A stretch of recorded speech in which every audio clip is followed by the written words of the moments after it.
Ready? We are rolling. Hi, this is Stephen Sloan. The date is October 28, 2015. This is a interview with Gilbert Tuhabonye, and we're at Luke's Locker in Austin, Texas. This is an interview with the Texas Holocaust and Genocide Commission's Survivors of Genocide Project. Thank you, Gilbert, for making time for us today. I'd like to start, I know you've told your story before, but several times, as we said, but I would like to start if you could give us kind of an understanding of your early life there in Fuku and what it was like growing up in your village and just a picture of what that was like. First of all, thank you for allowing me to be with you this morning, to be able to testify, to show and to tell the world what happened.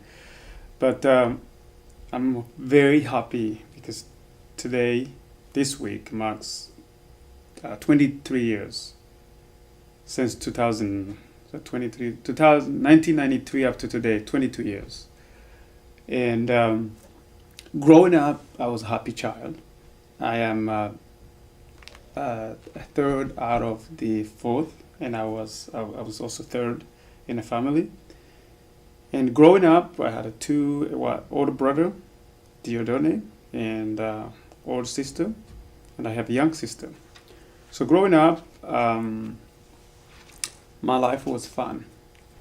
My daily routine would be getting up in the morning, go fetch water. We didn't have water and electricity in the house. I would go fetch the water, and then I would go to school. And school was 6 miles away, and I would walk from school to home. And at the end of the day, no water. No, I was dehydrated, but still. Once I get home from school, I would go, I call it guide the cows or chase the cows. We had a lot of cows, and we had a big mountains that really let the cows graze, and at the end of the day, you just have to go bring them home. And at the end of the evening, some of the stuff that really stuck with me was my grandma, who was my inspirational. She was kind of, to me, was my dictionary. Learn all the history from her. Because it's not like here in the United States where you have access to books. We learn stories from my grandma. And beside the stories, there was, she would have us sing. And most of the songs were coming from going to church. She didn't know how to read and write. But she memorized all the songs, and one of her favorites was, let's sing on 100. We didn't know what 100. I was not even part of the church, but let's sing 100, which was, I love her voice. I love to sing that song because it stayed in me. She passed away, she died, but her voice, the melody, the beautiful words, it stuck with me. So that was my what I remember growing up in Mountain Fuku. So the herd that you were tending to, was it your family's herd? Yes, it was my family, my mom and dad, and also in a whole family, my grandparents, Pauline, who was was her name, because my grandpa passed away before I was born, and so we had cows from my cousins. All my brothers, my uncles, all my uncles will be guiding the cows together, and we alternate. So let's say my kids will have a day, my uncle will have a day. We will rotate. So we have closer to 80 cows total. That was a lot. That was big, and that was also probably the richest in the whole village. So in a fairly small village. How big was your village? My village I won't say it was big. It was a mountain. That was my family. We were closer to 20, 25 grandchildren. Mm-hmm. And then to our neighbor, there was another family. It was a really small. Mm-hmm. We didn't even have roads for a while that leads up to the major roads. Yeah. So very rural, very remote. Very remote. Yeah. It would take from it. That's where the school was 6 miles away. Uh-huh. The next market was 6 miles away. The next hospital was 6 miles away. I mean, to get to the paved road, I would have to walk 2 hours to get to the paved road. So to get to the city, it was really isolated. I don't know how I made it here. Yeah. Yeah, Well, I know a little bit about you, and you probably ran part of the time too. I did. Yeah. I have a nickname called Tumagu, and that name was given because every time I would go get the water, fetch water, I was the favorite son for my grandma because she loved, because every time she wanted something, I would run and I'd come back quick. And that reminds me also when she started calling me Tumagu, which means back in the days when probably when I was born, there was a lot of thieves that would come to steal cow, and so people, they would stay at night to guide the cows, and to stay awake they would smoke. Smoking was a sign of they are awake. Do not try to mess with them. And so when I was born, they called me Tumagu because I was really calm. The kids who didn't sleep are like, oh, Tumagu is awake. And then when I would go get the water, it's a dusty everywhere, especially in the summer. And we enjoy, making dust so you can see dust in the air. And I'd be running, and I was like, here he goes. Here's a Tumagu. Really, it was fun. It was fun growing up. Because I didn't have anything to worry. All I worried was school, taking care of the families, help them get fetch water, get like to make dry woods to make fire. Or there was also for the cows. Sometimes they needed to refresh their the barn. So we get grass, so we go cut the grass and put at the top of the head and take and spray, so we kind of make it fresh. But at the end of the month, another thing we do to take it out the compost, and that way the compost will serve as fertilizer. Yeah. It's amazing. Yeah. And I'm interested, you talking about your grandmother telling stories. Were there some favorite stories that you had of hers that she told? There was numerous stories, but what I remember was there was a teasing. I forgot what they call this game here. They would go sokwe, which means I never heard of this game. It's like sokwe niruzi. It's like I'm about to start a question. It's like, hey, I'm about to start a question, and then we throw a question to see who will answer. Sokwe, and some kind of parables are used, and that was a kind of a game to keep up the story, keep up what's going on in the country.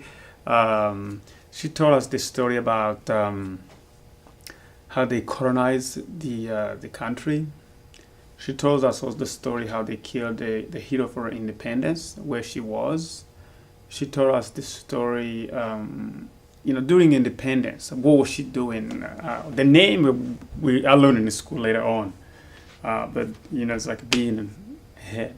Mm-hmm. So yeah, you had heard it at home before you heard it at school. Yeah. Did you hear a different version at home than you heard at school? There was always exaggeration at home, Mm-hmm. because it's passed on by talking. It's not written anywhere. She couldn't read or write. The way they interpret few things, and yeah. Now, did you like school? Were you a good student? I think, let me see. Yes, I loved school. And there was my brother who was pretty smart and brilliant, and my brother was smarter, so I have to keep up with him. And then let's see where I screwed up a little bit. I think I was a good student. I did like running, because it was too much, man. I mean, I ran from home 6 miles, and I get to school, no water. I was dehydrated, and you get to school, they ask, I'll fake anything to skip the sports at the school. Like when you have a flu, there was in a hospital, every time they said to go do run, I would say, no, I gotta go to the hospital, my flu. because you know what, it was too much. Mm-hmm. When I think about these days, yeah, that's the only thing I didn't like, because it was too much to go get the water, and I would fake it. Mm-hmm. So I don't. But student-wise, I think I was a good student. I respect everyone. I was always a good team player. We play a game because it's 6 months from school. We play a game to know one another. And I remember one time we tried to, we go through corns and land full of like a vegetation, corn, sorghum, peas, bananas. Sometimes you run and there's tons of bananas, ripe, and you're hungry, like, get that, and And then there's also, we go through a forest, and the forest was full of some of the, there's some fruits. I haven't seen these trees in the United States. Yeah, it's kind of big and it produces yellow fruits. That is, when they're kind of sour when they're ripe. When they're ripe, they are kind of sweet. The monkey loves to do those. So once in a while, we will go and we find a monkey around it, and then you have to do something to fight the monkey. So it's something you can't do by yourself. You have to do with people. And so, and I remember one time this guy was like, kids, do ever touch my land. We were trying to eat the, what do you call it? The corns, to get the sugar out of the corns, the sugar cane? Yeah. No, not the sugar cane. Yeah. The corn's also the sweet. Not this corn here. I see. Okay. Yeah, we knew how to tell this corn that is sweet or not sweet. Mm-hmm. Usually, you don't have that kind of corn. So one time we decided, let's go get, it's kind of like a sugar cane, but made out of corn. And the guy was hiding. He was hiding in the corns, and he told us, he caught me and caught some of my friends, and we were turning in, and we were brought to, we went to the headmaster. We were punished so bad for doing that. You know what the punishment was? They send you home, and the next day you come with your parents. That's not cool. That's not cool when your parents are coming to school with you. You get spanked in front of. It's embarrassing. The worst thing. So those kind of things. Mm-hmm. So you get disciplined at school and disciplined at home? Usually at the school, yes, both. Yeah. Both. Yeah. So it's like either they spank you home, and it's like, when I get to school, I won't spank you. But they get to school, it's more like what you told them. You lied to me again. Yeah, it was incredible. Yeah. The headmaster also was really connected to my parents, so I couldn't do anything stupid. I was always like, he's gonna tell them. It's gonna tell them, because during holidays or during parties, and they would get together. How you must student do it? So you can't mess up. And those are the word at home. Once you go to school, learn, respect one another, respect your teammates, respect your friends. Don't do, stuff like that. Mm-hmm. Yeah. So you couldn't get away with anything. Mm-hmm. Yeah. Although I know you did get away with some things, right? So what did you do for fun when you had time? Other things for fun. For fun at the school or home? At home. Oh, crazy. So home, we have cows, and again, guiding the cows, it's a mountain. So, here, there's a field everywhere. You play soccer. There's a fields everywhere. There's none of those. So we found a place that the grass is not higher. So this is our terrain. This is the field. We're gonna play. And we play, and you forget that you're guiding the cows. One day, the cows went to graze or went to somebody's land, and they damaged the corn. They damaged the potato. This is like in the midst of the summer, like early August. The rain hasn't been coming.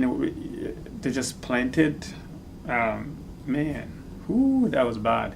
I will never forget that moment. So I end up, when I get home, so this family went to my mother. They say, hey, look what your son done. Come on, take a look. And all the cows, they don't have proof. It's not like you take a photo, look, it's gone. They have to bring they call Abashingantai, which means it's a group of wisdom men and women that make a judgment. It's a kind of justice, local justice, and so once they call those group of people, you're in deep trouble. You're in deep trouble. So I was in trouble because the cows went damage my neighbor's land. The other piece that I love to do was riding a banana. So that was fun because we lived at the top of the mountain. When we have a free time, or when our mama said, "Hey, will you get 20 minutes? You come back here. You're going back to guide the cows." You chop like a banana, and then you would take the banana, the sleepers. It's a grass. In the summer, it died. The summer, the grass will die, and so when you put something wet, so you put it. So it's like a trunk, and then you put it's a trunk. This is the trunk. Then you take a stick up to here, right? So you put your leg here, and you put a leg here. That would be to push. It was amazing. It would go fast. Over and over, the shot will get. It would end up with the hole in the back, and I got in trouble too because the shorts was like, "What happened? What happened to shorts?" And they knew what you've been doing. But it was so much fun. You can't quit. Think about it, like kids here in the United States, where there's a snow, you take a boxes ride and on the ice, something like that. But it was fun. What else? Soccer.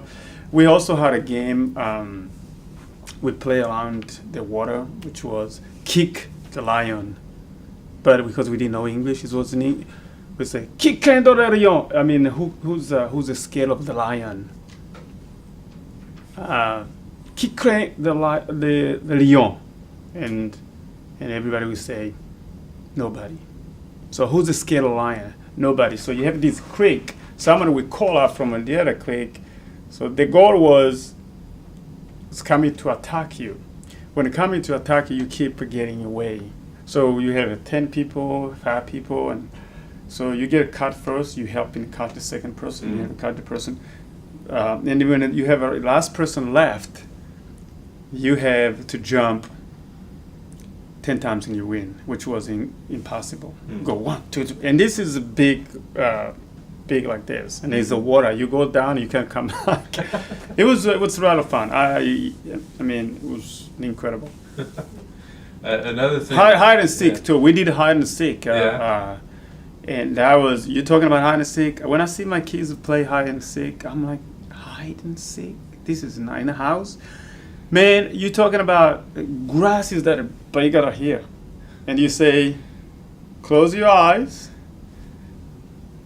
and even if you watch them go, there's no you're gonna find them. I mean, it's incredible. you could stay hidden for hours. For hours until he said, "I won." You can say, "Okay, come out. I won." Yeah, it was fun. I also know you and your father did hunting, or you did hunting with your family.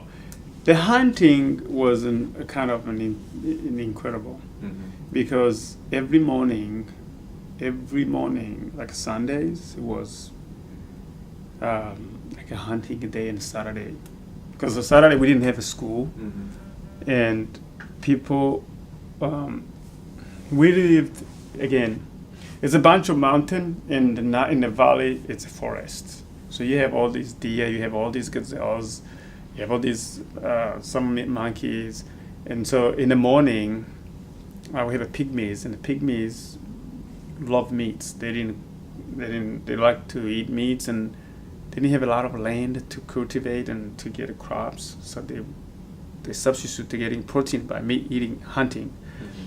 So the animal will get away, and we will hunt. The way we hunt here and the growing up is totally different. We will chase the animals until they get tired.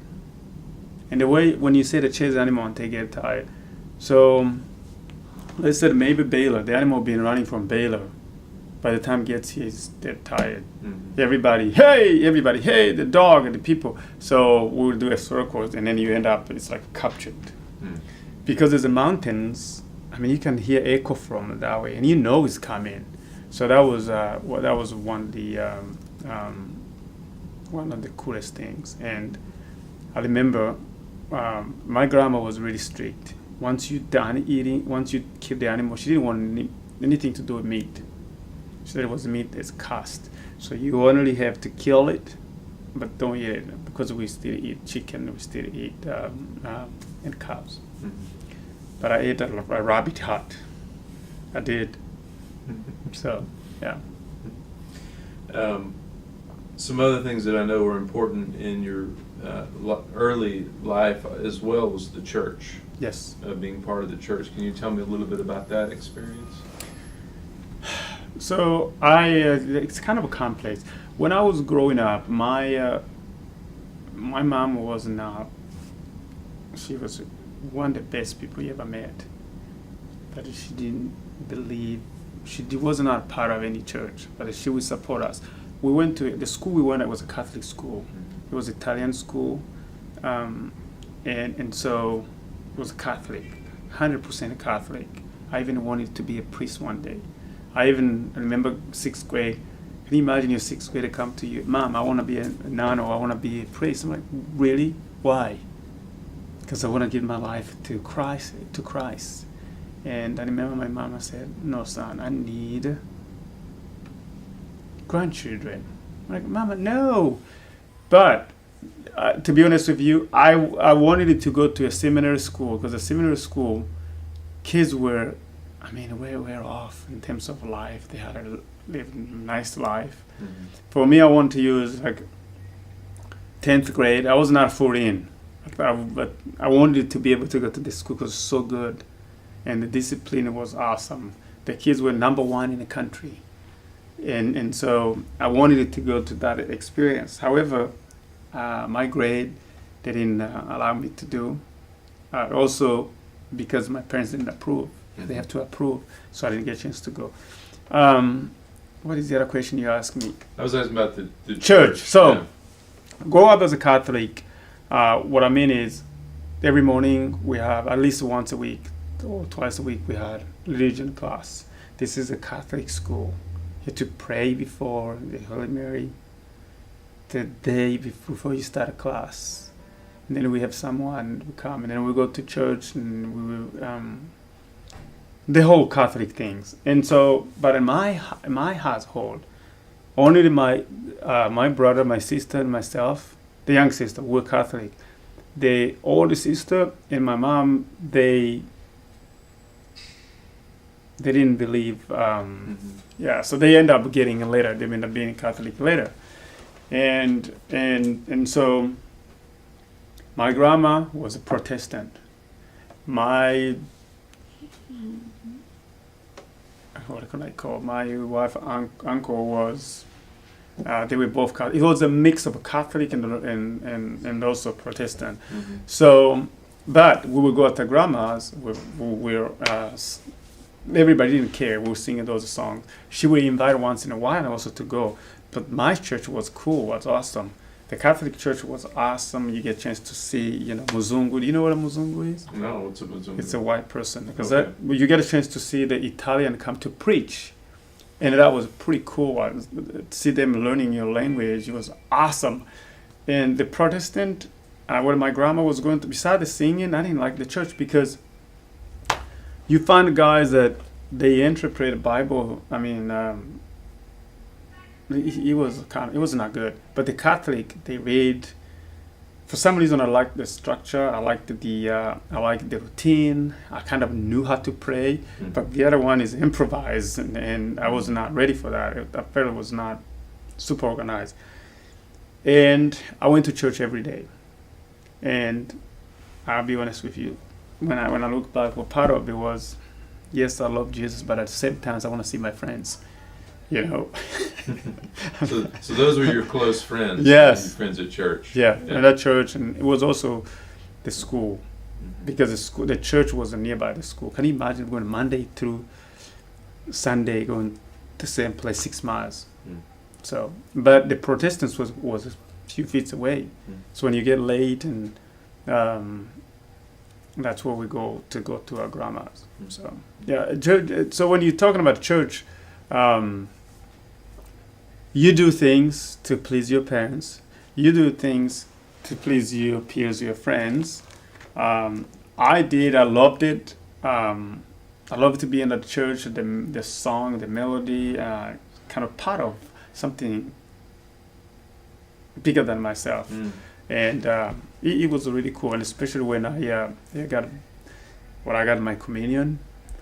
Also when I baptized when I was old, because I have to select it. Gilbert. I was not Gilbert before. I was Tuhabonye mana. Mm-hmm. So I have a chance to say Tuhabonye, and I mean not Tuhabonye, Gilbert. I almost called myself Jean-Claude. You know why? Why? Jean-Claude Van Damme. Jean-Claude Van Damme. Well, I was going to ask how you picked Gilbert. Gilbert was so you're given a chance. You have a family name, Tuhabonye mana, and unless you're baptized right when you were born, for me, I have to seek for to get baptized when I was older, because your parents are the one that decided if you were born, we're taking you. So I seek for to get baptized, and I seek also to get the communion, and then also what do you call it? I even forgot now. Confirmation. Confirmation. Yeah. So those are all your decisions. Yes. Yeah. And that was different for some of your friends. Yes, Yeah. and because I did it once, Mm-hmm. and that's how they allow you to do. So really, I went to church, but there was not the requirement were not fulfilled until I was. You have to wait. You have to be patient, and your parents have to approve. And it was big because when I did, my parents, they were so proud and happy, and they gave me a car. They gave me a land, and this is your land for you step up, and it was incredible. So had you read the name Gilbert somewhere? That's a very unusual choice. Actually, I told you I wanted to be Jean-Claude, Yeah. and there was so many Jean-Claude around it. And I looked at Gilbert. There was the only one Gilbert in my village. It's not Gilbert, it's Gilbert. Gilbert. Gilbert, yeah. And I looked, there was, I think there was Gilbert who was on my mom's side, maybe her cousin, far away. Talking about generation, his name is Gilbert, and I want to be Gilbert because I want to be different, and I don't want to be John. I don't want to be because everybody's John Baptista. I want to be Gilbert, and I'm glad I chose Gilbert or Gilbert. So I know it was influential when your brother graduated. yes, And went on to his school. high school. Yes. Yeah, and that influenced you as far as what you wanted to do. Yeah. Yes, my brother was pretty smart, and they call him. He had a nickname. So in the school, I think it was the 5th grade or 6th grade, we have to conjugate the verb in French. I will, but use something, give a sentence in the future. I will go to the store. So he said, I will buy a cow. In the Kirundi, it's even a different. J'achèterai une chèvre. I would buy a goat. In all the sudden, people are laughing. Why in the world do you want to buy a goat? So that was his nickname. So j'achèterai une chèvre. They just called him Gacheteri. So that was his nickname, and so he passed and went to one of the premier college.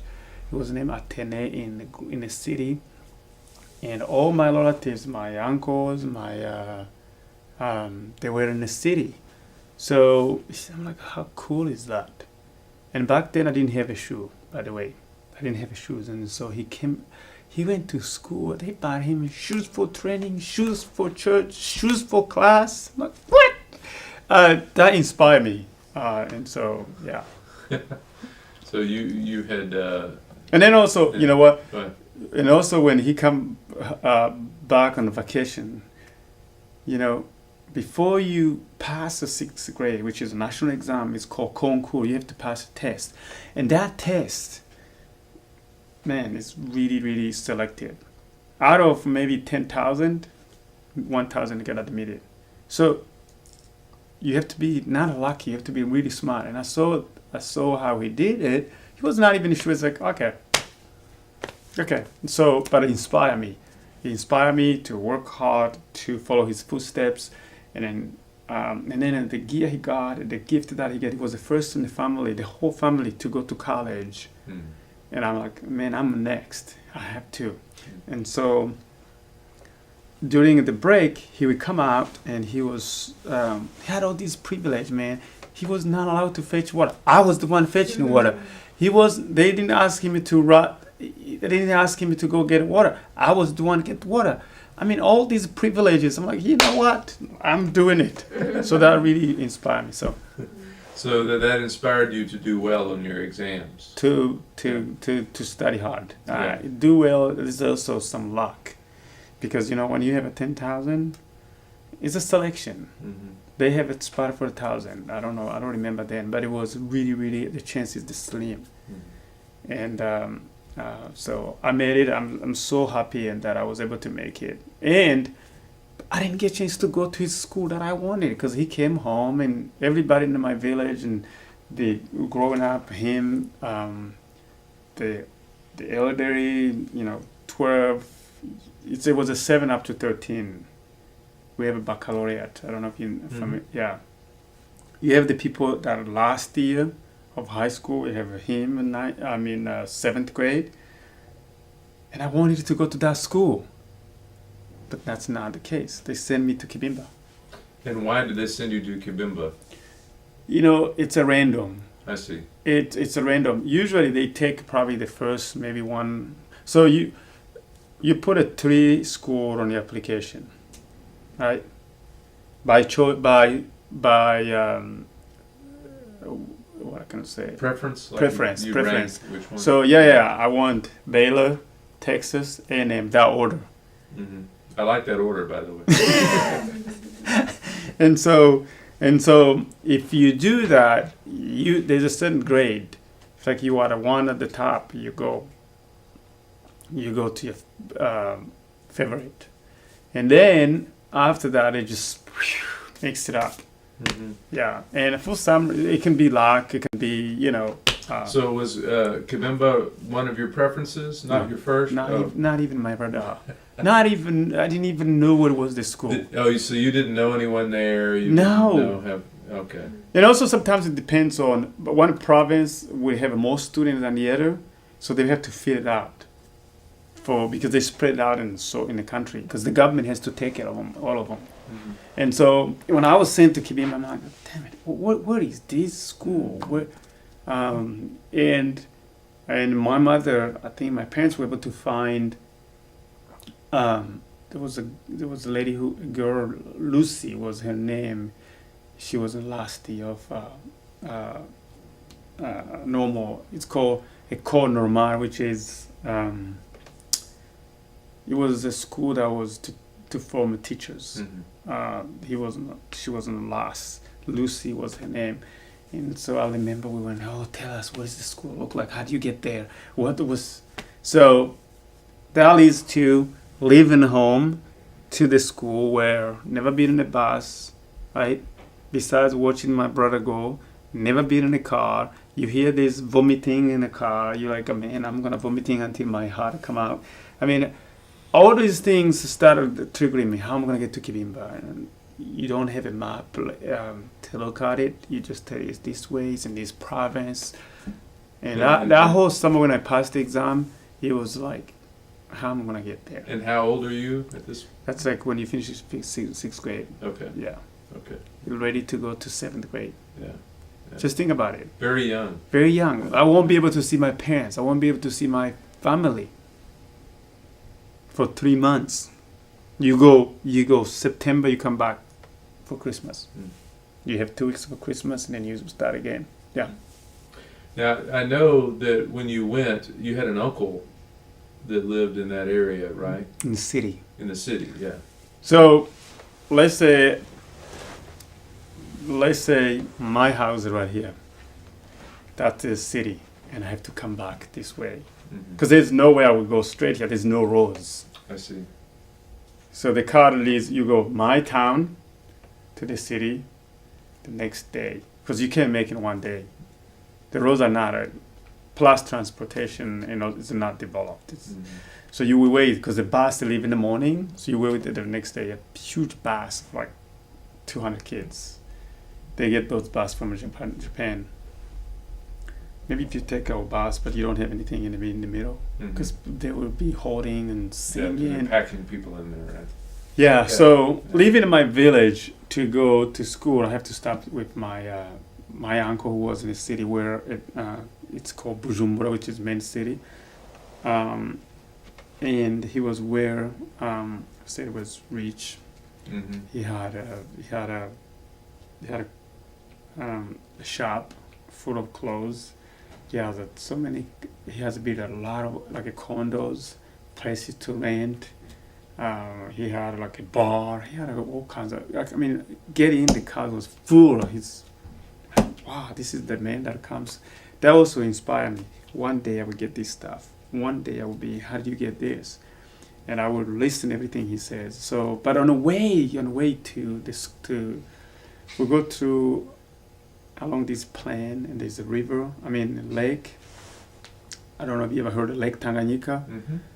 Man, it's 133 kilometers, which is almost 70 miles, almost 80 something miles. That whole 80 miles. You go down and then 60 miles of, 40 miles of flat. You coming from the mountain, you never experienced the heat wave. You lived in altitude where mine was 8,000 feet. Now I'm by the ocean. It's hot, man. I was long sleeve in the village. Now I was like, what am I? And to get to my uncle, never seen running water, right?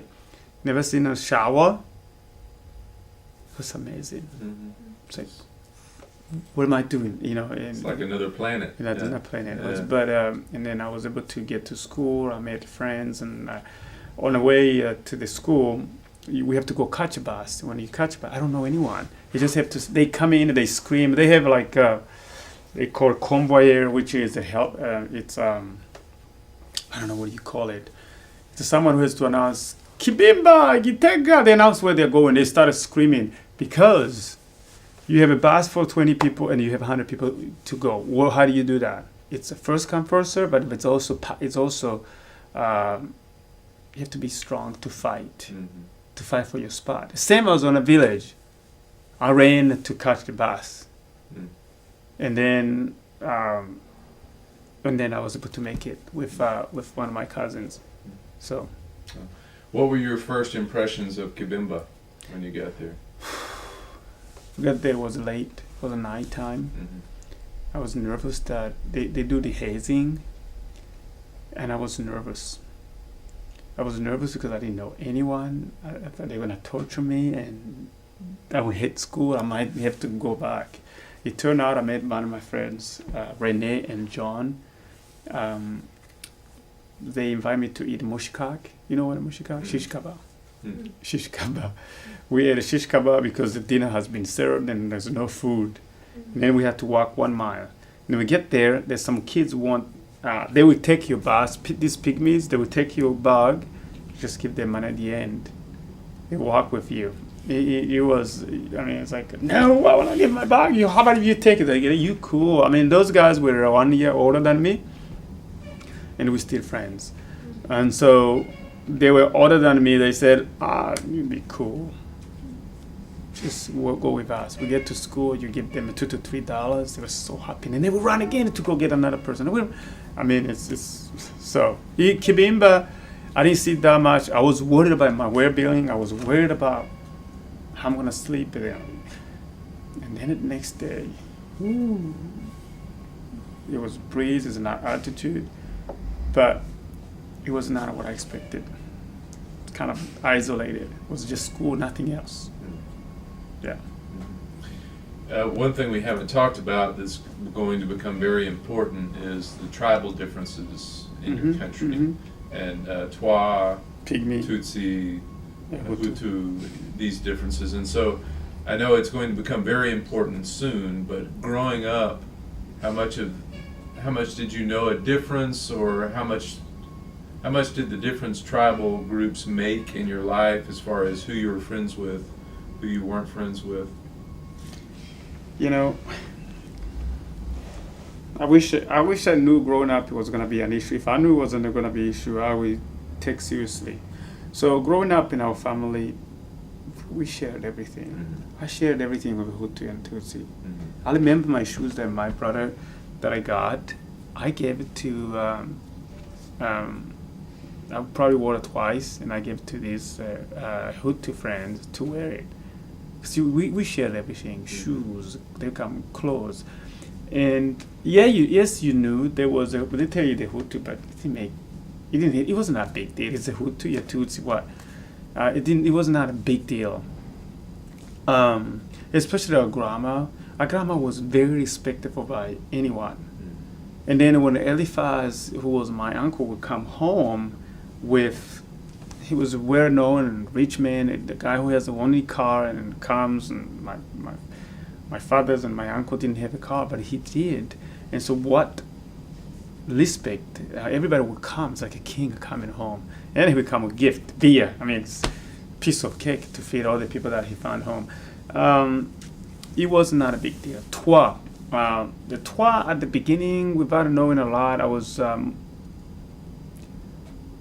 because they didn't have a lot, and sometimes they didn't have clothes, and you don't figure it out until you go see where they live, and it was like because they would stink also, because they didn't have a place to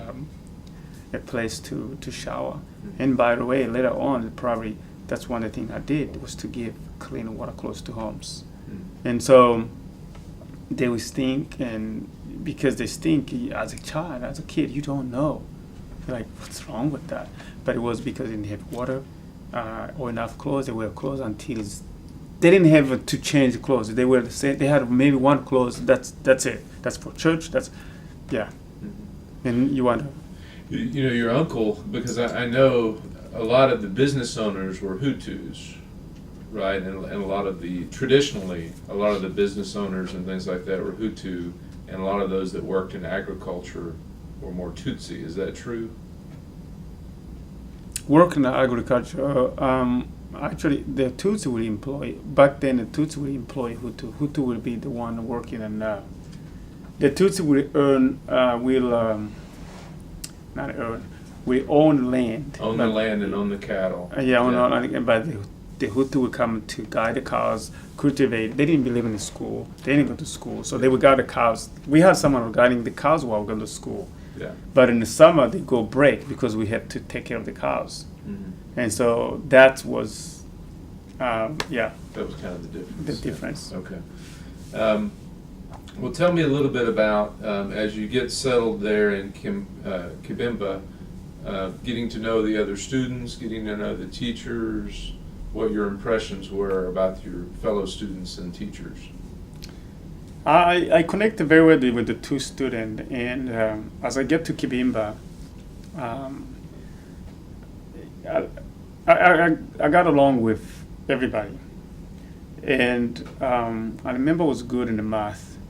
That gave me kind of confidence, and every teacher were great. The teacher were nice. The people were nice, and I felt like confident because I knew some of the upper class, and they would protect me at nighttime when they come to torture us, because they were to know to do not touch these kids.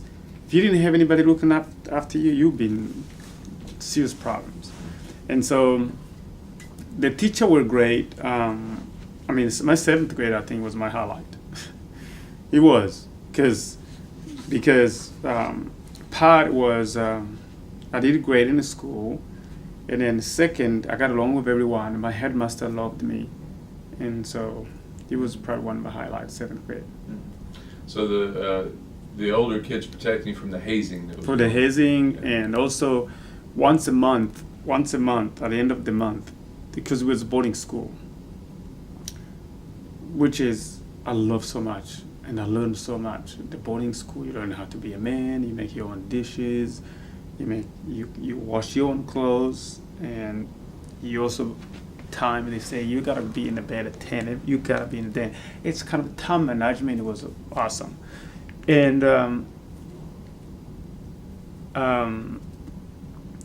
at the end of the month, the school will give us permission to go home. There's kids that live nearby that we go home. I didn't go. I didn't have anywhere to go. I didn't have any money. You have to go Bujumbura and then no way. And Renee and John, they would go out and get shish kebab.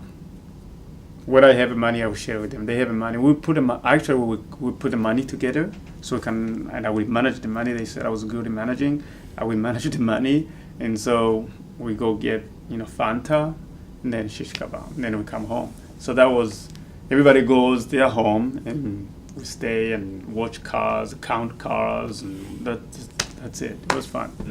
It was fun. That was your holiday. That was no. It was a one. They gave us one day. Yeah. They said, okay, 8 o'clock, boom, you're free. You have to come back 6 o'clock. So you have a whole day. So if you're not nearby, So that was but they also announced, they would say, this week, we're going to give you a break. So you cannot prepare. But Renee and John, we didn't go anywhere. So I know school also gave you the experience to start competing formally in races and running. Yeah, so this, let's say, no, I don't think we have here. The school was selecting a team to represent the school, and the way they select athletes, they hosted like 5 miles. And I won. I won the 5 miles. And when I won the 5 miles, remember when the teacher didn't want me to do it? She kind of was mean. She didn't believe in running. And she's like, you're not going anywhere until you finish this here. I begged her. I ran barefoot. I won the race. When I won the race, this coach came up to me and gave me a confidence. Said, son, you can be the best. Not only here. I want you to look forward. Not this country, but you can be the best. That really helped me. That inspired me. Mm-hmm. The coach to believe in me. Remember how in elementary school I fake running? Mm-hmm. That really, this kind of like wake up call. You good, son. I beat the guy who almost made the Olympic. And so I was selected. And then the following spring, we have track. I ran 800. As a freshman, I was second. For the first time in history, the school was able to send one kid, a freshman, to state. That was huge. Mm-hmm. And then the following year, I won the state. Until they get tired of me.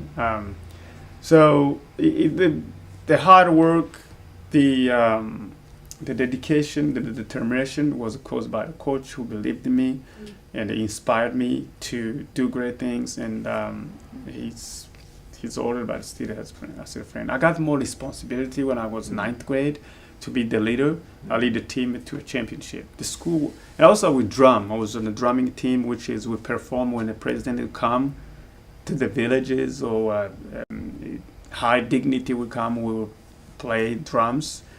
And I got a chance to see really the country. That was the best moment. Mm-hmm. And these also gave you chances to be a leader, or Yes. to be practice leadership. I did. In fact, track and field, and I was the coach.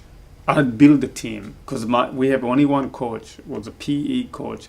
It would be. They move it from season to season. Basketball to soccer, handball. We have has handball. Do you know what Olympic handball is? Yeah, I've seen it before. Yeah. Okay. Yeah. It's another one you hit the wall. Okay. Mm-hmm. No, handball is like football. American football, without a helmet, Mm-hmm. without contact, and it's fast. He play in the field, to like a tennis side field, And man, it's so fast. It's like 1, 2. You can't hold the ball for 3 seconds. You can't run the ball like you do in football. It's eye coordination. It's good cardio, and coach was busy doing those, and I'll be coaching track. I built the team from scratch. By the time we go to championship, the 4x4, I remember going to the headmaster, I needed shoes, 4 shoes. It's like, no, we have 2. We bought 2 shoes. Can you imagine 4x4 really wearing 2 pair of shoes? So I would start. The first and second we wear shoes, right? I will start and give it the lead, and I'll give the shoes to the third person. And the second person will give it to the fourth. We won. You gotta get the job done. Here, man, when I see kids whines, and I don't get it. Yeah. The competition, did it also give you a chance to travel even more in the country? Mm-hmm. But I was able to go to places. I remember going to North, and I was the only student from my school.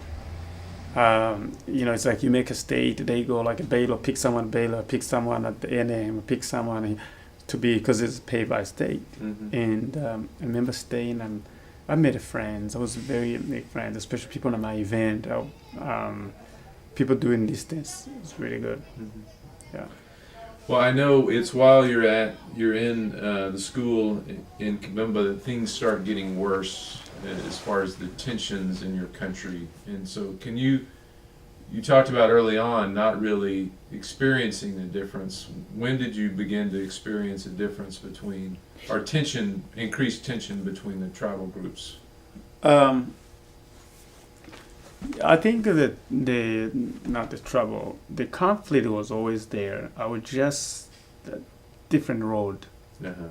I was just playing sports, enjoying it. Because when you play, you don't pick and choose. You're good, come on. You're fast, come on. It doesn't matter who you are. Mm-hmm. That was me. Mm-hmm.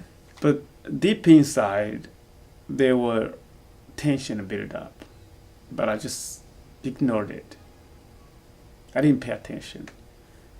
There was one time, I think before 93, we were sleeping. They're like, get up. Some of the Tutsi come to wake me up. Like, what's up? The Hutu are about to kill the Tutsis. I'm like, what? What are you talking about? Yeah, get up. Do not sleep tonight. Stay alarm. And of course, in the night, the headmaster heard it, and he would kind of walk around to see if any trouble had. The headmaster, what he did, what the school was the one that really held the school together. Really, that was in control. I mean, there was no way to get out of any situation. He was in charge of the town, and he had a student. I was one of them. By the way, 9th grade, I was given the privilege to serve in the library. You know how privileged it is to be a librarian? You know what that entails? I was guiding the books. I would know where the books are. All the books. And then John and Renee, they trusted me, so I become librarian.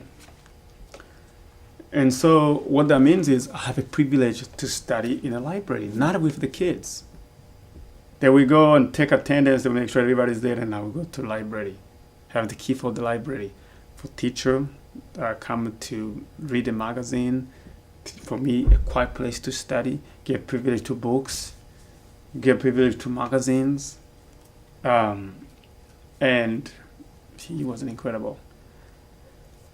All these tension, I didn't get a chance to see. I would group with the people who share the same passion, the sports, the drumming. So it was building up. Did you notice it in your classes with your teachers? Because you had Hutu teachers and Tutsi teachers. I didn't know, but there was one teacher that 93. What you talking about? 93? You're talking about whole. So as this built up, as you begin to notice a change, and if you noticed things getting worse between the different groups. The thing started getting worse 92, 93. We were on a break, on the summer break, 91. And when the village got attacked, was in north, and they heard the Hutu came to kill the Tutsi. They killed a lot of people, but the army intervened and was able to finish that. And then it started building a tension. You hear rumors, they come in here. And so it started build up during the election 1993. That's really things started getting out of hands, because the slogan people were saying, there was a nasty slogan, we Hutu, we've been a slave for many years of time, and they would say if we don't win, I mean, this guy on the TV, Merikio Ndadaye, who was the first elected president, democratic elected president, was the one that was like, he came up with some signs that we saw in apartheid in South Africa, using the hands, we will win. I never witnessed election, and those a slogan, a kind of hate slogan. But I was like, you know what, I have to focus on my study. We'll go through until one day we have a. If you're ready, I'm ready to tell you because this is very emotional because I remember living that moment. This is October 21st. October 21st, 1993. Yeah. I was going to class thinking it's going to be a normal day. My parents gave me a radio also to listen, to keep up the news. And every 5 o'clock I would turn it on to kind of get updated. That day, it didn't work. And I thought the battery was off. And I changed the battery, it didn't work. It was just a static noise, which is the radio is being disconnected. True. Usually when you hear those, it's a coup. And that was a coup. I knew the day was going to be longer because I saw the signs during the campaign. We will win, victory is coming. But at the same time, so I was like, it's not going to happen. This guy's not going to happen. I never heard of this guy. But he's been coming in Rwanda. He's been living in Rwanda. That's where he's really learned all these nasty things. So I'm like, that's not going to happen. That night also, I didn't sleep. It was Wednesday. I didn't sleep. I had so many tests. I had physics, chemistry, biology to study for. I was ready. Because it's a selection. My class, where I was, to go to university, again, it's not like everybody you pass, you do the test, 10% go, maybe 20% go to next level. So you have to fight to be in that top 20%. So I focused on getting a good grades, and there was a guy who hated me. He was the headmaster, he was also my teacher for chemistry. I was good in the chemistry, but he proved me I was wrong. I mean, it's a question. They give us a question to solve, and I would solve it, and then he would pick anything a little bit to fail me. And because he said, you have, I remember he told me some nasty word that we're drinking his blood. I'm like, what do you mean? He was just very angry man. And he was given that job, the headmaster, because they go back to the 1993, that October 21st. Going to class, I didn't sleep. I'm going to do the last reading because they didn't turn the lights in the dormitory. They were turning the school. Even in the school were locked up. But in our class, because they know we have a lot to do, they will leave the door open. And so as I'm studying, as I'm going there, the radio didn't work. I'm worried about that, but I ignored it. I'm like... You're worried about your exams. Yeah. And then I walked to class. This guy who lived off campus, like a couple blocks, ran into me. He's like, today, he didn't say even, he just said, today is this. We're going to cut your throats. I'm like, what the heck? Why? Because they said, you know what? The president has been killed by the Tutsis. And there's a plan that we're going to kill the Tutsis. You know what? I'm like, oh my gosh. Really? And I ignored it. So they rang at the bell to go eat the cafeteria 7 o'clock. 7. I mean, from my class to the cafeteria, we walk a distance and look at the highway, trees. These people, they took all the trees and the trees were laying so no car would go by. To block the roads. To block the Yeah. roads. And people are walking and they are singing. And there was another group coming to school, but they get stopped. They were stopped because they told them wait to go get the neighbor first before they can come to school. School will be lost. And went to the cafeteria. Man, I didn't eat. My stomach feels sick. Then we went to before class. You have to salute what they call salute the flag. It's like the best way to check if everybody's there. They have a place to gather everybody. So if you're late, you get. So it's like out in a courtyard. Yes, Yeah. in the courtyard central. So they know nobody's in the classroom, nobody's in the dormitory, nobody's in the cafeteria. We have to be in one place. If you are somewhere else, you're in trouble.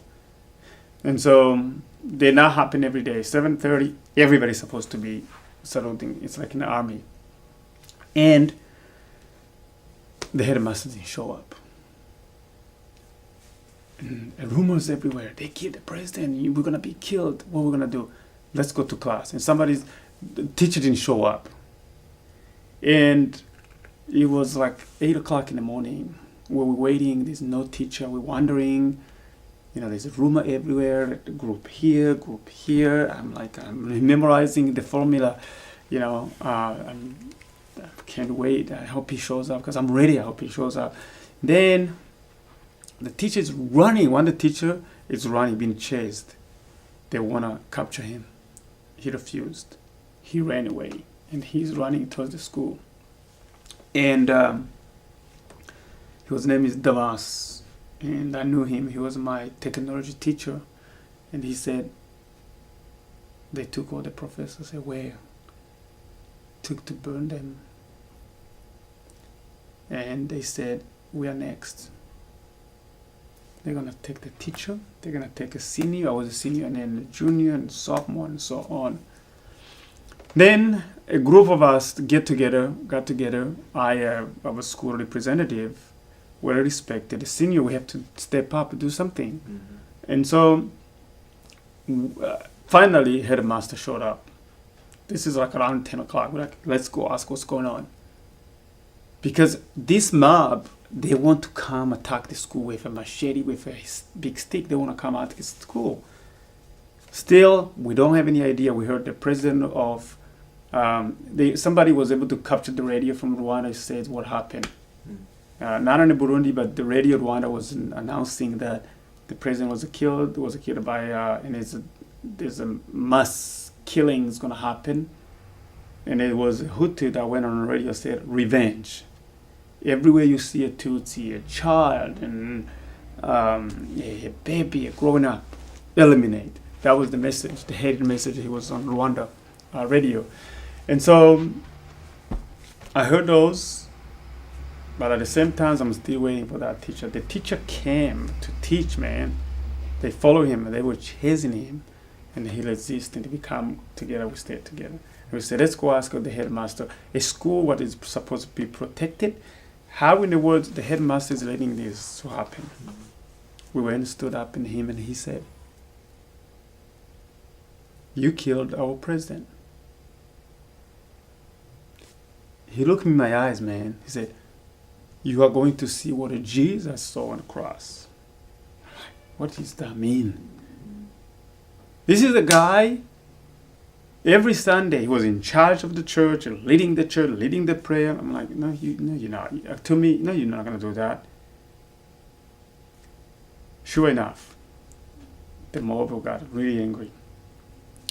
After we heard what the headmaster said, it was time to organize the getaway. Yeah. But where do you go? I mean, and he had a radio, and he had this real radio. He was awkward, professor. I mean, this guy was awkward. He was a chemist, really awkward. And so he was listening on the radio, and then we had to find a way to escape. And we found lunch, it was lunch. We said, look guys, we're gonna eat, this is the last supper. Let's eat, we don't know what we're gonna eat. And then we also organize a way to escape. And the way to escape is like, go find everything you have in no bag. We're gonna leave everything behind. We are going to take our clothes, trying to wear 3 clothes if you can. You need shorts, pants, 2 pants, because you never know. Shoes, that we're not gonna take anything that is gonna prevent you from running. Do not take a bag. So we leave everything. Now we're gonna march in a peaceful walk to go to a camp. It was 26 miles.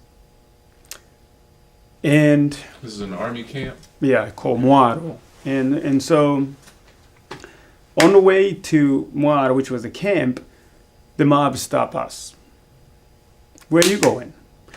But we were stupid. Instead of getting armed, we took a javelin, we took one of the students suggested we take javelin, took stuff that we have for the school to protect ourselves. There was a storage for javelin, and it's like, let's take those stuff. We're gonna protect ourselves.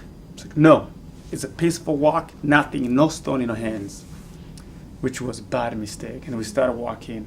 So someone called the mob that we were leaving.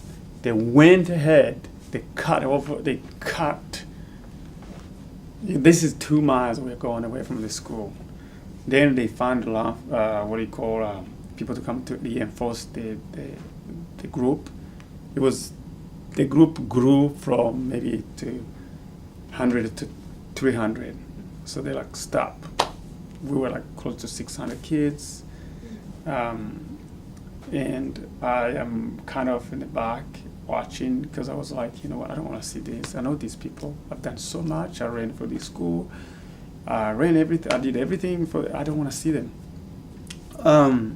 Sure enough, someone spotted me in a group. Gilbert is in the group. Gilbert. And stupid I am. Yeah, I thought they were going to save me, but they won't identify me. They had a goal that, because I was the fastest kids in the village. They're like, if you don't get these kids, he's going to run and get this police and the soldiers. We have to catch him first. I had people guiding me, people watching, so make sure so that I don't escape. And all of a sudden, they said, they draw a line on the sand. You pass this line, you're going. Well, some of the guys crossed the line, and we forced to go because the back was dangerous. The group is growing. They probably want to find a way to hold us the hostage so they can.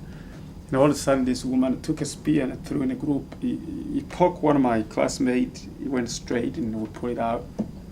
And from that time, everything went to chaos. I ran, and I was chased by 1,000 people. I mean, you move, we shoot. Arrows, don't move, we shoot, don't move. And I got terrified. So they took me to a hospital. They took me in front of the headmaster to judge. And the thing for the headmaster was to making sure that everybody they're taking, the whole idea was to put everybody in the burning building. But before they go in the building, they want to make sure that everybody who goes there is a Tutsi. No, it was like a checkpoint. This is go. Before we go, we were roped together in a death march. The headmaster spotted him. I'm like, man, he's going to help me. He looked me in my eyes. That's what he repeat again. You are going to see what Jesus saw on the cross. He's like, take him in that room, isolated room. There's a room that was the dean of students, like, lock him up. Man, I don't know if you've ever been in a situation where you're really, really, really scared. There's no hope. There's no way to get it out. It's like they lock you in the building. How do you go? I look how I can. There was no way to go. Outside, they are screaming, they are chopping the kids, they are hitting machete in the neck, they are beating the kids. I'm terrified. And what saved me was when the professor started saying, no, we have to do the same thing for Gilbert. We have to burn like other kids. And he's like, no, I have a special torture for him. It's like, no, we're going to get Gilbert. So these pygmies, they knew who I was. They're like, no, we want to have him like other kids. We're going to burn him. It's like, no, I'm saving for myself. I'm going to crucify him. It's like, no. So they after the battle, and it's like, get out of here. Okay, so they roped. So I was roped. They took a rope here, go behind my back, and then we'd be back here, and I was like putting him in the middle. It's like, make sure he doesn't get away. I was guided, man, with a machete and arrows. As they took my clothes, they took. I had nice jeans. They took it out. I had nice shirts. They took it out. I was in shorts, tiny shorts. It looked like an underwear. And in that shorts, I had $1,000 Burundi francs money. That's my parents sent me to go home. I was like, you know what? If something happened, I would get this. This money we would buy Fanta, it gets me somewhere. And then we were pushed. Started pouring rain. Took the shoes. Most of the people were naked. And as we go into the Holocaust, the place they're gonna burn alive everyone. I mean, everybody was like humiliated. You go through stage, go. People would be like, I know him, but they can't help. They speak up. I'm guided among 22 people. We get there, in front of the building. They want to make sure that everybody who entered the building get hit in the neck. They brought the strongest guys in the village to make sure that they don't hit here. They had a code, and it was Inimbo Nugutwi, which is paralyzed. It's the best way to say paralyzed. So by the time you get in the fire, you won't breathe. You won't be able to do anything. And as we're getting there, everybody was shocked. There was a rope coming here. You know, those drumming and do a lot of pull-up and push-ups. My upper body was ripped, strong. So when they put a rope here, I went like this, it was loose.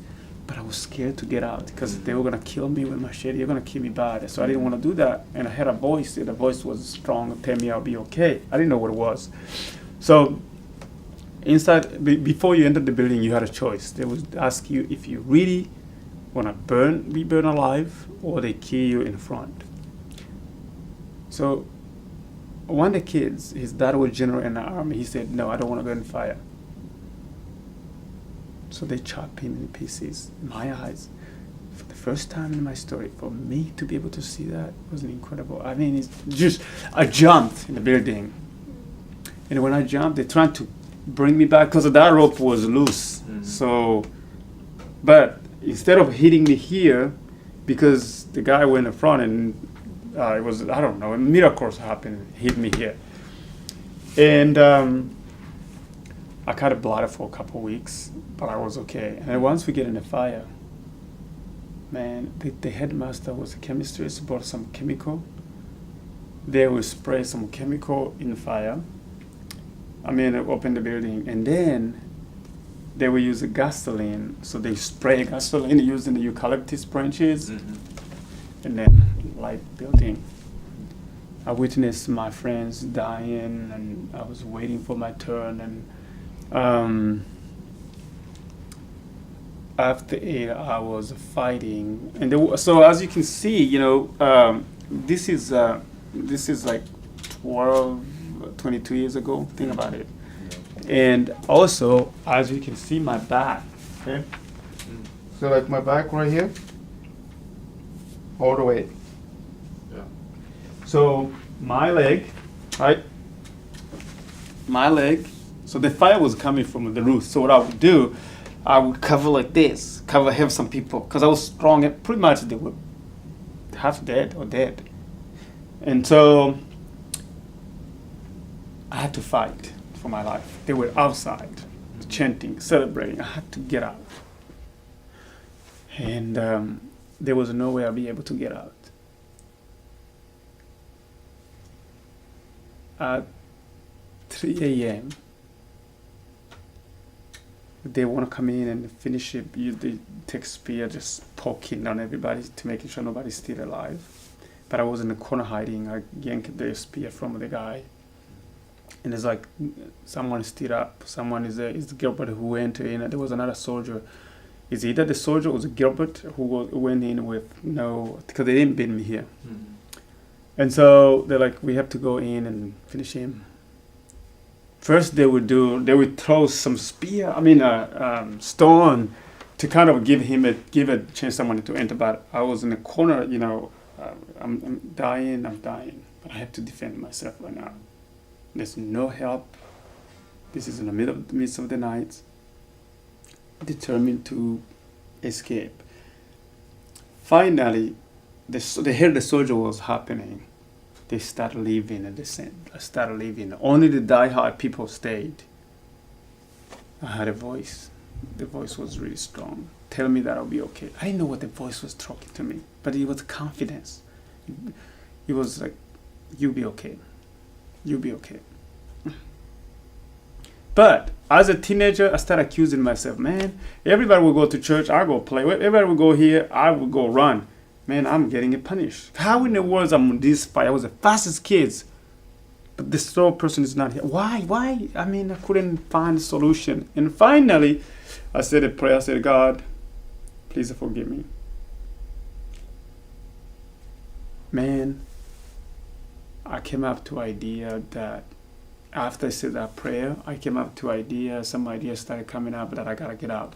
Because they intensified the fire. Now, they go on the roof, they spray the gasoline, and then you have a chemical. The chemical was to see if everybody's still awake. Was still awake. People will go, it's a sign that breathing, still, the smoke was too bad, the chemical was too bad. And for me, I would go, I would breathe using my mouth and the nose, and because of the endurance, I could hold longer. And finally, I'm like, you know what? I'm gonna die outside. If they kill me, if they chop my head, fine. At least my parents, when they come to see a piece of me, they'll be able to see a piece of Gilbert. So I have to get out. I took a dead body, broke the window.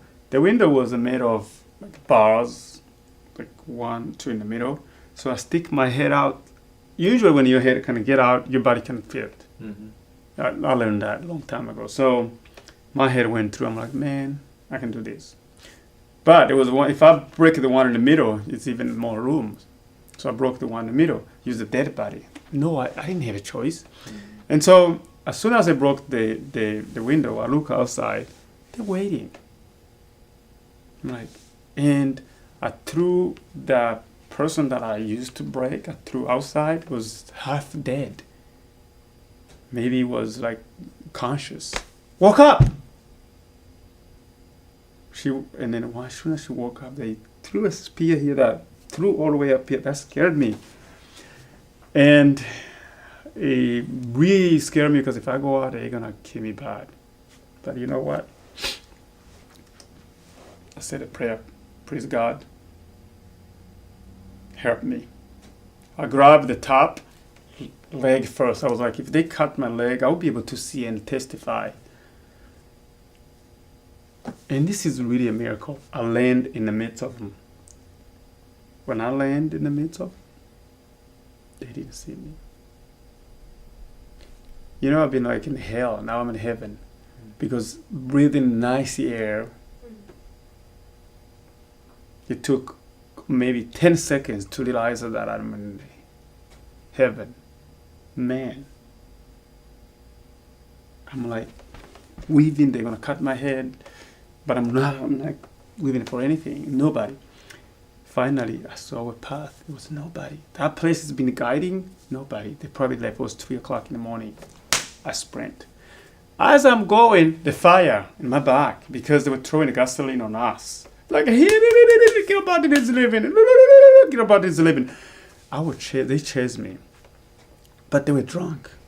They were tired. They gave up. But I didn't go far. It was at the top of the mountain, so it's a kind of a dip.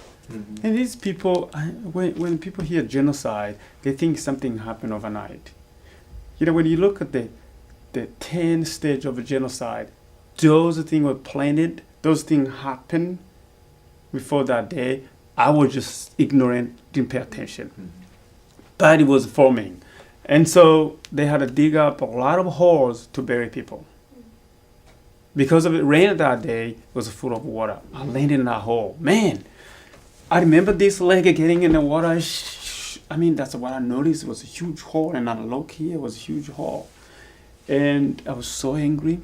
But that was really when I'm studying the journey of survival. Because now these people are gonna chase me. There were a group of people, they were hesitating. He went this way. Let him. We're gonna find him tomorrow morning. He's almost dead. He's on fire. He's gonna burn until he died. Let's wait. I heard him. I'm in a dangerous area. So think about it. The safer area is this way. I am in a dangerous area. I have to get out.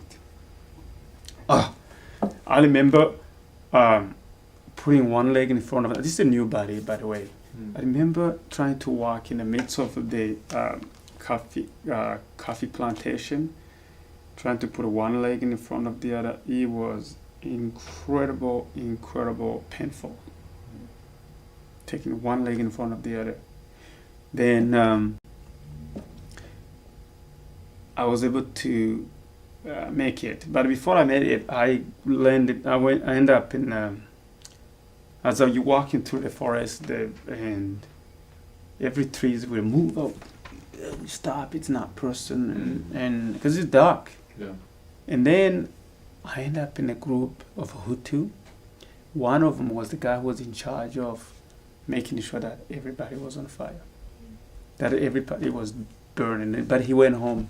He went home right as I was escaping. But it took that time to get to his house. He had moved his family from the house outside in forest because they heard the soldier was happening, and then they were feared that the soldiers would come and revenge. So they got out of the house. Boom! Landed him. They're like, "Oh no, here's Gilbert." I said, "I'm gonna die. What am I gonna do here? Run? I can't run. What am I gonna do here?" This woman, she came up to me and she said, "Do you need a water?" I said, "No."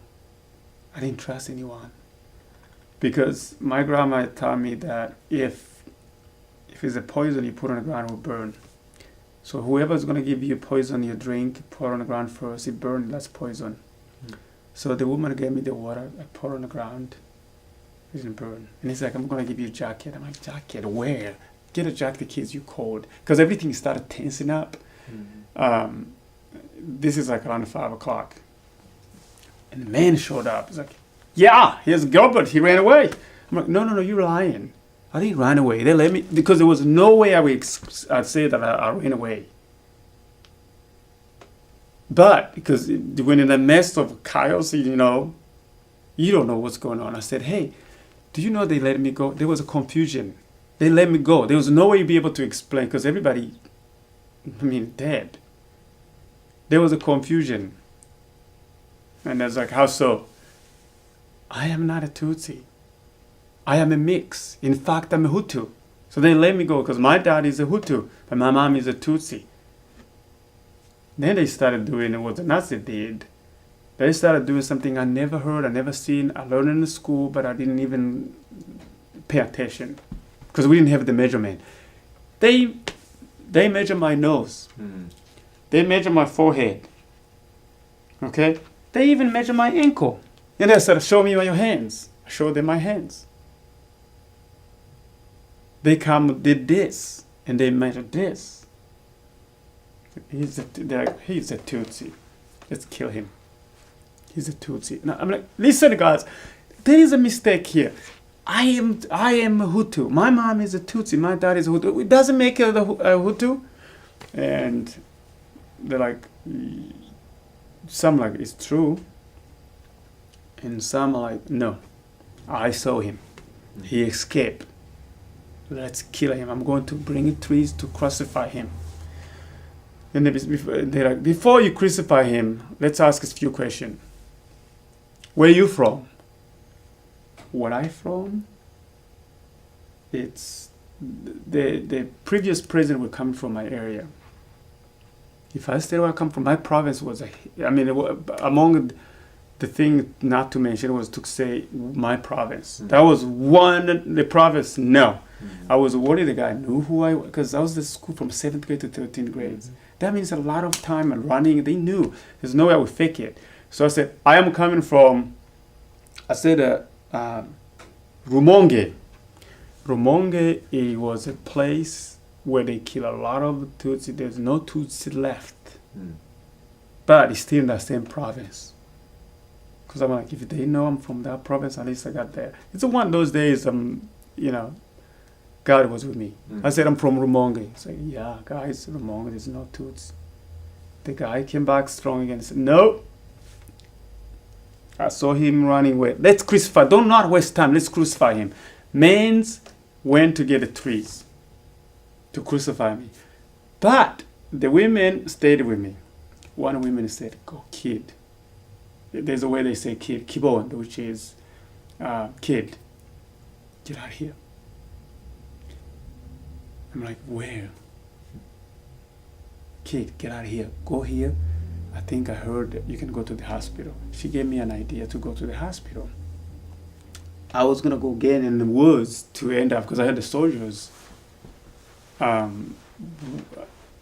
went to the hospital. Before I get to the hospital, there was a group waiting to attack people. And I didn't have clothes back then, and I was running like funny, tippy toes, and I couldn't put my whole weight in my leg.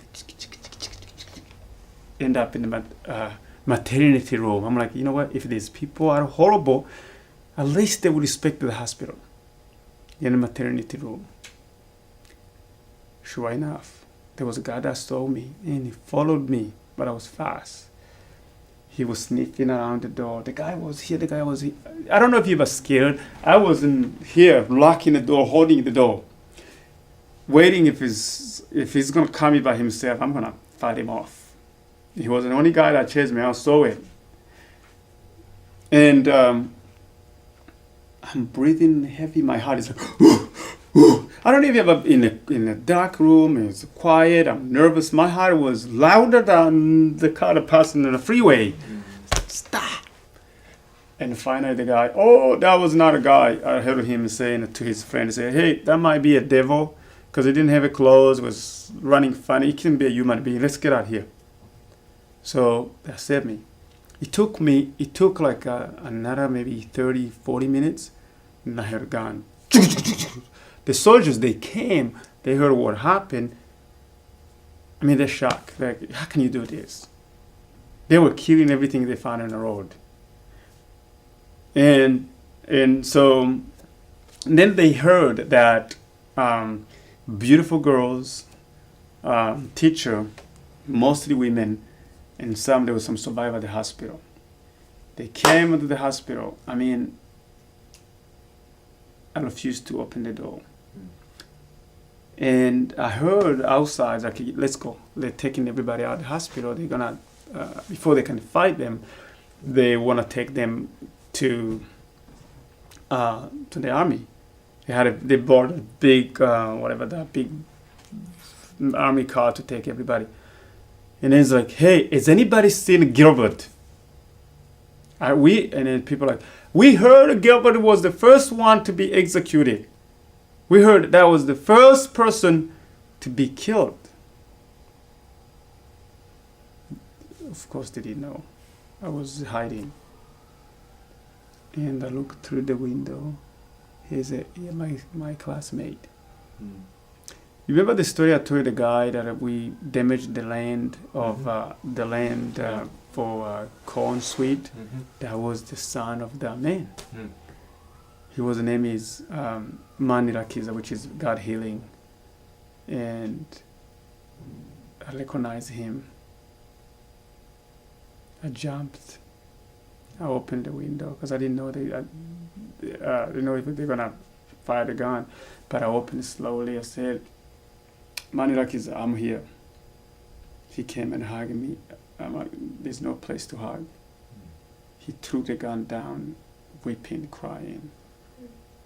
And then he's like, let's go. I mean, washing is, let's go. Like, where are you taking me? And then they got an order on the radio says, guys, keep the kids here. We're going to come later. There's an issue we have to solve here. We have to go fight these people that are coming to kill the people of our hospital. Let's chase them. And then, but we stayed with a few armies. And then there was a room full of student girls. What they have done, they would break their ankles, so they won't be able to walk. And they had a plan to come the next day. They would select the beautiful girls, and then they would come the next day to whatever they were planning to do. Or they chop in the faces like, you are stupid Tutsi. We never get married. You so cocky. I mean, they would chop the faces and, I mean, stupid stuff. And I was so thirsty. I probably drank maybe 2 to 3 gallons at once. I lost so much water, and I didn't know if I was gonna get any food. This has been like almost 24 hours no food.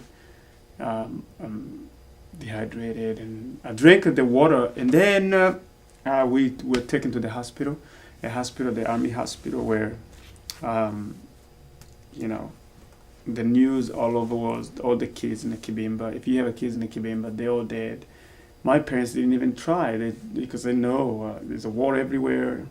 They started doing the funeral ceremony until 1 week later, Lucy, who we went to ask, he's the one who was able to tell my family that I'm alive. And in fact, she took care of me at the hospital. She took care of me. She fed me, and she was able to report to my parents how I was doing with phone. The telephone was not advanced like these days, but she was able to get a hold of the phone and call my brother. My brother back then, he was already in the army. Come got me and transferred me to a hospital nearby where I was grow up, and my grandma came to see me. It was incredible, and she's like, I'm glad you're alive. They never seen anybody that's burned, but it was a rejoice moment to be able to see my parents again, because they didn't know what to expect. And really, when I was in the hospital trying to reflect what happened, what could have been, how could have been that prevented, there was a tension that built up. I didn't know because I was focused on the sports. But also God has plan for me to tell, to testify, to tell this story to the new generation. Number one, never give up. And second, because I didn't want to give up my fight. And the thing also that I was in the fire, I learned that the things that it's very important is going in our society is to be able to move on. I want to find a way to live a healthy life and happy life. One was to forgive the enemy that causes such pain, to move on. Because if I think about these people that are trying to kill me, it would hold me hostage. And so I chose to forgive so I can move on. It was not easy because these people were still killing. They would go to church, pretend they're Christian. They would go to church. If you're a Christian, why do you go to church with machete? And they had a machete when the church is over. They go kill people. What kind of person? What kind of Christian is that? I learned that I don't have to worry what the people are doing. I have to worry about me and my well-being. And to me, to clear my mind, to clear my head, is to find a joy. And start running. The doctor had said that I will never run again. Until one day I was able to jog, and when I jog, I was able to. So it was not this big because I couldn't stretch my leg. There was this hole. I mean, it's still like it looks like scar tissue. Yeah, and this leg has been giving me trouble over the years. Anyway, I chose to forgive, to live a happy life, so I can tell this story. Because really, when you look about things happening, and the bullying and the genocide happening every day, and somewhere around the world, Burundi is in trouble right now. And you look what happened. What can I do at my end to control? I was able to start a foundation, and the foundation is to give back to people that are trying to kill me, to bring peace. These people, if you look how these people trying to kill me, there was part inside of them, besides the leader, the politician, the normal people didn't have any business killing me or killing my relatives or my friends. They're easy to manipulate because most of them haven't been to school. Most of them, they are poor. A little thing will trigger some of this killing. So one of the things was to bring a joy and to bring a peace to people. Water, which is number one problem in like Africa. So right now I'm able to give it to 50,000 are getting a clean water to home. I'm still building. The foundation is changing a life, and because of I didn't give up, because I didn't lose hope, and because also I changed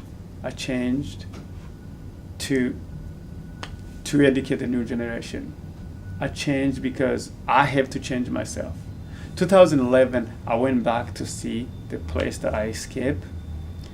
It was an incredible journey. I learned so much how things happen event by event because I didn't know. And I met the men who came to rescue us. The reason it took us so long on the shoulder from 26 miles to get to us, it was these people, they planned this genocide. It didn't happen overnight. They dig up a lot of hole, and then they were going to midst of the street. All right. Then they would dig a hole, and they leave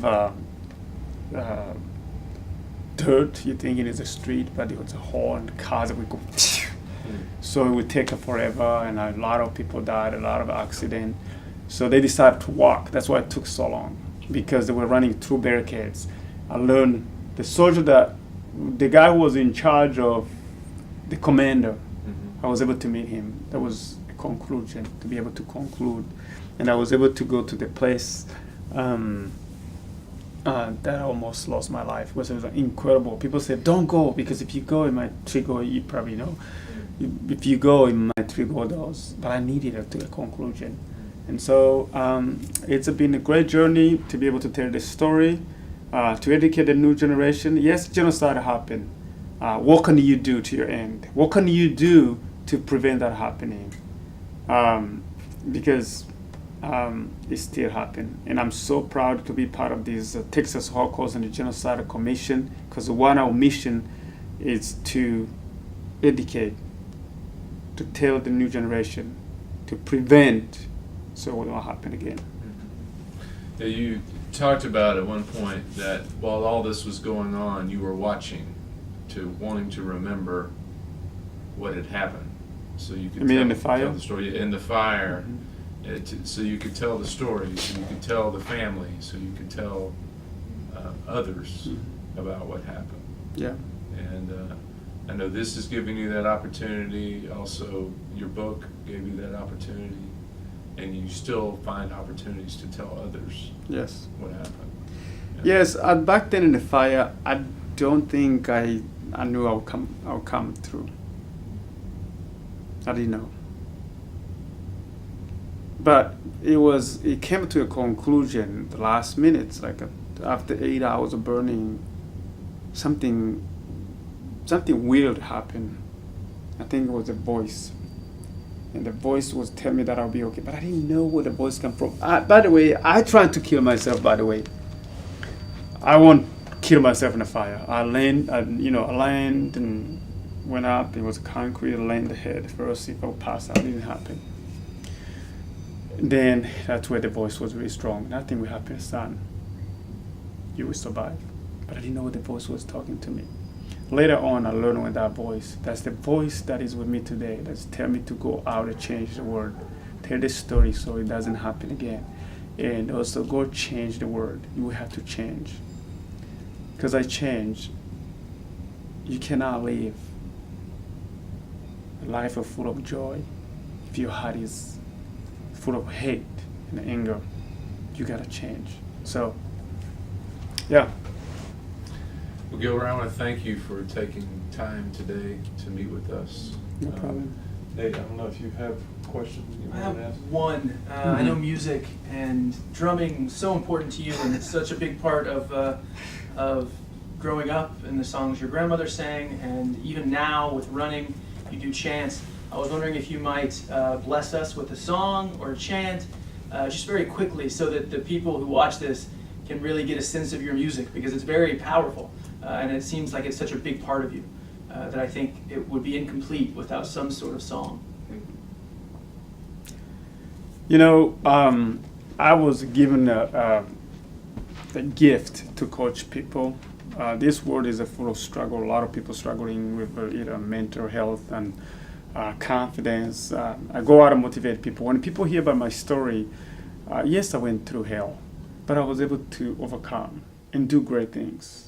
And I coach high school. I coach kids.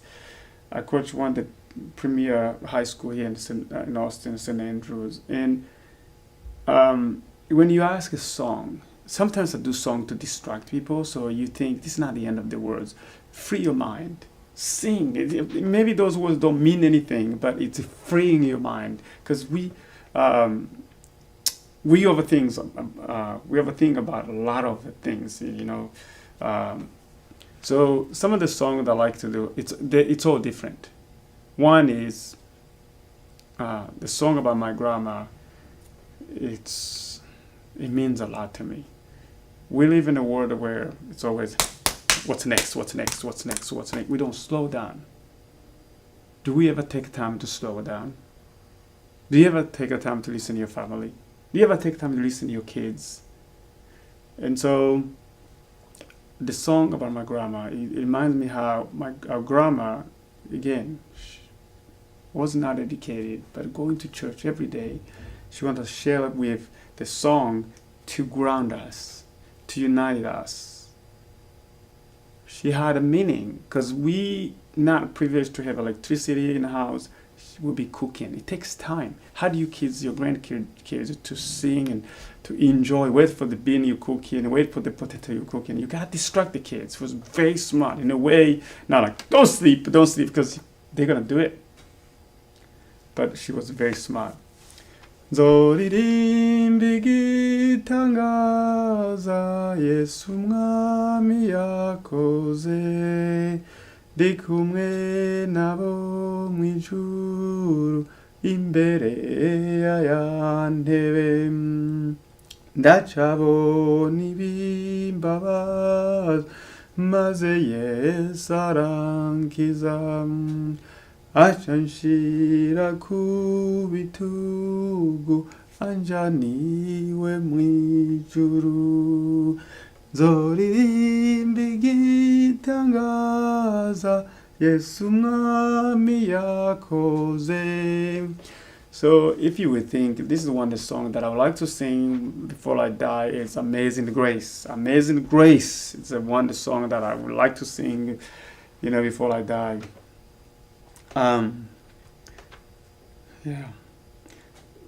When I teach people for running, I believe when you go out running, something hurts, your muscle hurts. We use a chant that I used in the high school. When I was coming from elementary school, when I was coming from school, I was exhausted, I was tired. My mother would say, son, do not ask help a stranger. You gotta run when you see the rain. And so the rain, to run to beat the rain, there's a song, because I was going through forests and was thinking about a chant about lion. All the animals chasing you. So the animal is a dangerous animal. So you would think when you're running for your life, the lion won't catch you. So there's a chant we used to do as a group. It goes like this: "Yongwe till you're sick, Yongwe till you're fat." So I keep saying the words, and then everybody said Yongwe. Can you do that? Said Yongwe. But you have to do it in the rhythm. Right. Yongwe till you're sick, Yongwe till you're fat. Yongwe. You keep saying Yongwe. Okay. 1, 2. Yongwe till you're sick. Yongwe. Yahimber. Yongwe. Yahinyum. Yongwe. Till you're sick. Yongwe. Zahimber. Yanglai, till you fat, Yanglai, till you sick. And Yanglai. then you keep adding some good words. Before you know it, you cover distance and we attack one another. There's so many that I haven't heard. I sing it to my student. There's another one called Last Forever. He will say, no matter ma, whoo, no matter, we have it, we have it, we have it, no matter ma, no matter ma, no matter ma, whoo. No matter, we have it, we have it, we have it. No matter We have it, good Joshua Longore. No matter, Mayina, Mayina, no matter, Mayina, Masigis, your head, no matter, no matter. Before you know it, you cover distance. It's amazing. It's a part of me because everything was fun, and that's probably I still enjoy what I do. And I teach, when I go with a friends to go around and sing, like, I can't sing and run. No, yeah, you can sing and run. Just free your mind. Think about singing. I do marathons and people ask me, why in the world, what are you thinking when you're running a marathon? First, marathon is 42 kilometers, 26 miles. You have to think one at a time. Towards the end, your brain gives up, your body gives up. How do you come alive? I sing. Man, I turned mile 22, I started singing. Thank you, God. Thank you for allowing me to be alive, to be able to do what I do. I almost died. Thank you for giving me a chance. Thank you, thank you. And I keep singing and mix it up with Nungarama, mix it up with Yongwe, mix it up with singing. Before I know it, I'm like, cross the finish line. And there's people like, how do you find a joy when you run a marathon? Because you know what? The more you think about the marathon, you focus on the negative, it gets in your head, your body's hurting, it's like, I can't do this. It doesn't happen to me. I'm strongest the last marathon, the last part of the marathon, because I dedicate the last piece as thankful moment. I'm thankful because I can run. There's someone out there who wants to run, but they can't do it. Either they handicap or just they don't have the capability of doing what I'm doing. So Well, thank you again. I'm gonna teach another one a song. right. So you provoke me. there's a one called Run Fast. It's called Tigita. Tigita. Tigita. Tigita. It goes like this. Tigita, tigita, tigita, that tigita, you tigita, he tigita, we tigita, they tigita, we all tigita, tigita, tigita. It means run. I could be a magician, don't you think? I could be a magician. Yeah, thank you again for what you do. That's the reason I volunteer to do this, because number one, I know how important it is. People are cautious. I don't want to give my story because I want people to hand me back. My story, as you can see, it's a mixture of, you can summarize my life in 3 segments. Life at the beginning was awesome, fun, guiding cows, getting water for my family, running to school, barefoot, having fun with my friends. Then there was a time I really, really suffered and ran for my life. I was put in a burning building, put in the fire. I overcome. I survived. The reason I survived is because it was not because I was strong or fast. God has a plan for me to one day to tell this story. And because of that, I didn't give up. Now I run with joy. And to be able to find the joy is because I able to let it go. That's a history, that's past. The story needs to be told. But doesn't hold me back. I was able to move on my own life, my next journey, help people, prevent, and so privilege is a privilege for me to be part of the commission, to serve on a commission, to serve on a state level, so we can tell the story. And what is the best way for me being on a commission to be able to tell the story? I think that's where it had to start. So.